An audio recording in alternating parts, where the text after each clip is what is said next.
Good morning and welcome to today's Daily Summation from Kurt's Religion and Politics. I am your host. I am Kurt. Today is Saturday, the 31st of October 2020, and that means tomorrow must be Sunday, the 1st of November 2020.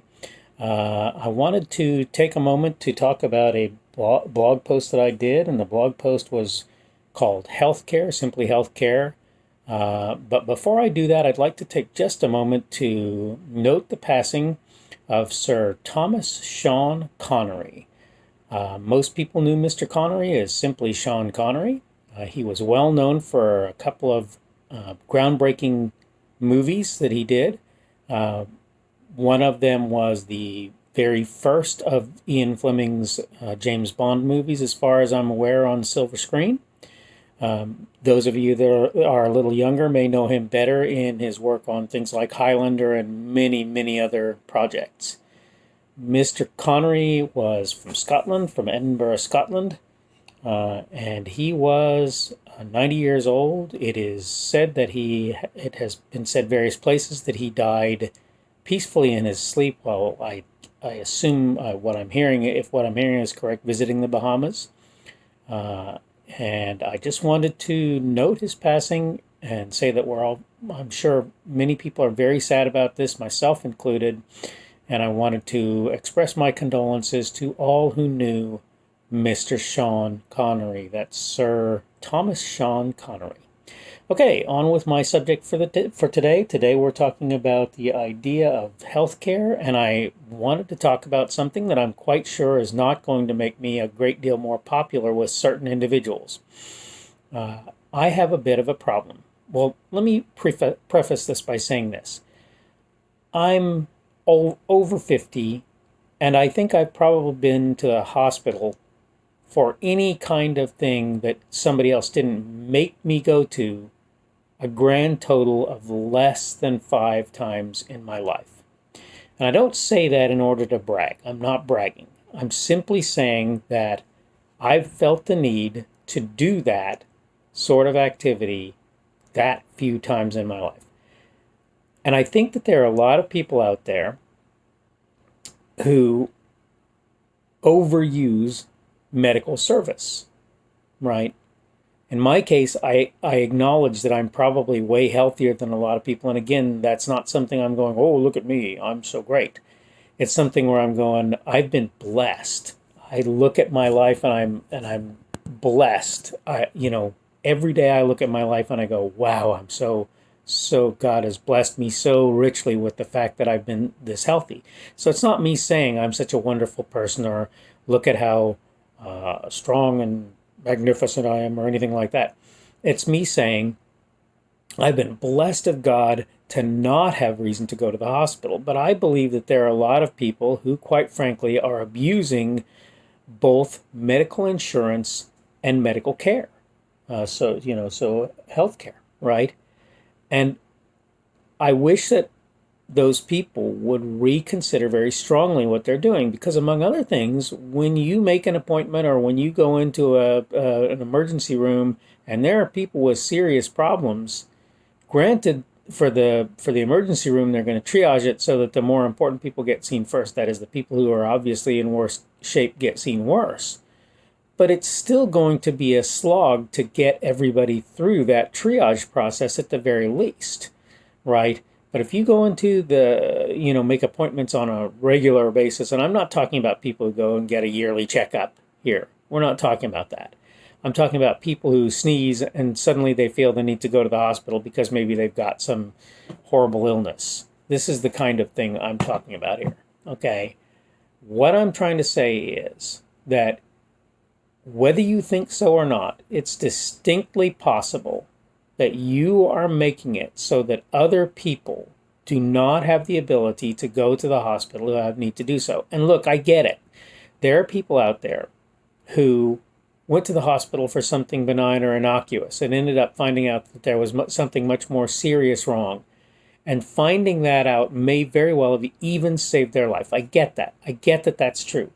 But I would bet that the numbers of people for whom this has occurred are actually quite small. And what that means is a lot of hospital visits where people go in for something that's really not that big a deal, right?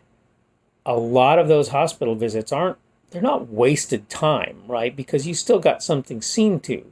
But the point is that there are other individuals who very likely could have used that time slot, and it would have been a much better thing had they done so than had you done so. And I want to point something else out here, right? One very important consideration. So you have health insurance, Medicare and Medicaid health insurance of some kind, and you go in and you make use of that on a regular and ongoing basis, right? So you realize that somebody somewhere is paying for your medical care. If you have a health insurance plan and there's somebody else who's on that same plan, okay, that person, those other people, if they don't use their medical plan very often, the chances are very good they're actually subsidizing your care, right? And I mean, that's what medical insurance, Medicare, Medicaid, that's what they were made for. I'll grant you, okay? But what they weren't made for was to make it so that some people were basically edged out of the system by virtue of the fact that they are subsidizing the care of others, when it really would be a good or important thing for them to go and seek medical attention for something that's going on in their life, in their body or whatever. And for those of us with children, it's especially bothersome when we hear that there are people out there who are going in because of the hangnail, that they could probably have easily found a way to deal with themselves. I'm not saying that every hangnail, that no hangnail ever makes it so that you should ever go into the hospital, but I'm saying that generally speaking, that's something that you ought to take care of at home. Oh, your back aches. Well, yeah, but maybe it was that, series of gym exercises, and maybe it's muscular pain, right?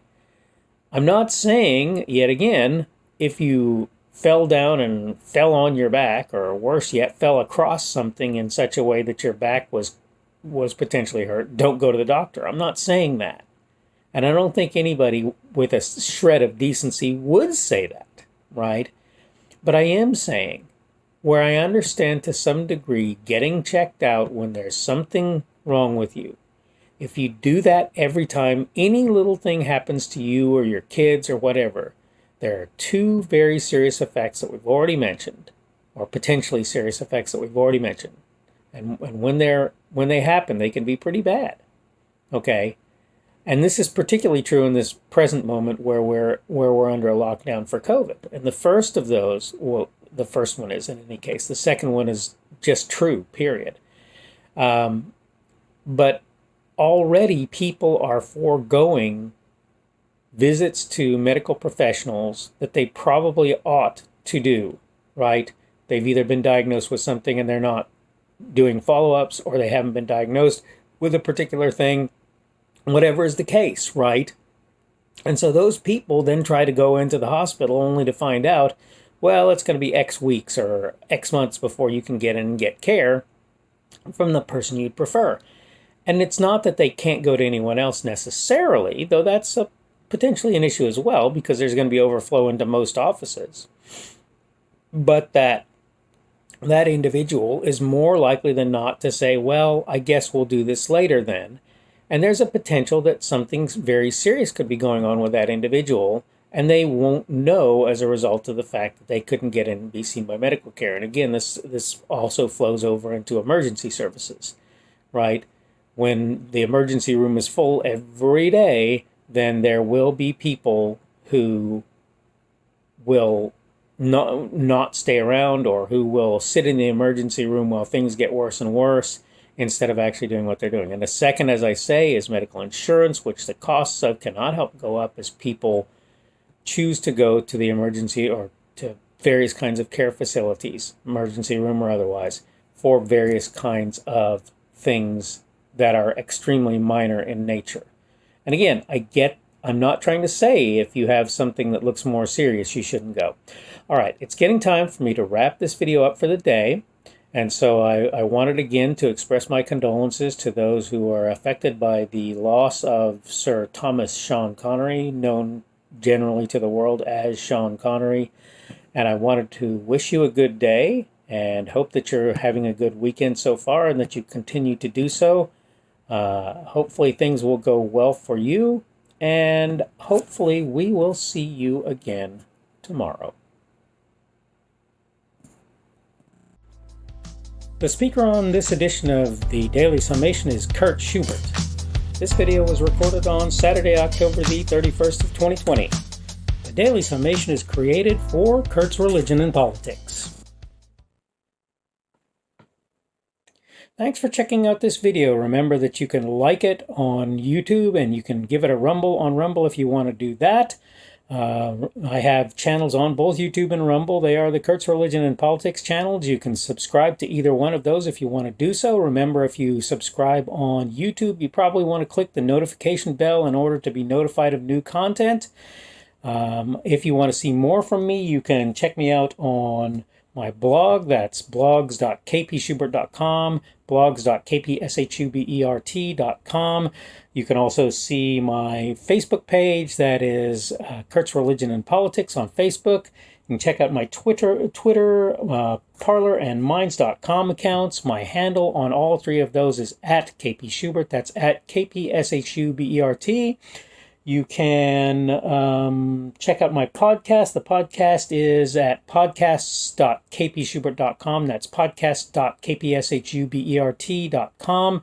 And finally, you can check me out on Patreon. And if you want to support me, that's probably one of the better places that you can do that. I am Kurt's Religion and Politics there. Thanks again for checking out this video, and hopefully we will see you again tomorrow.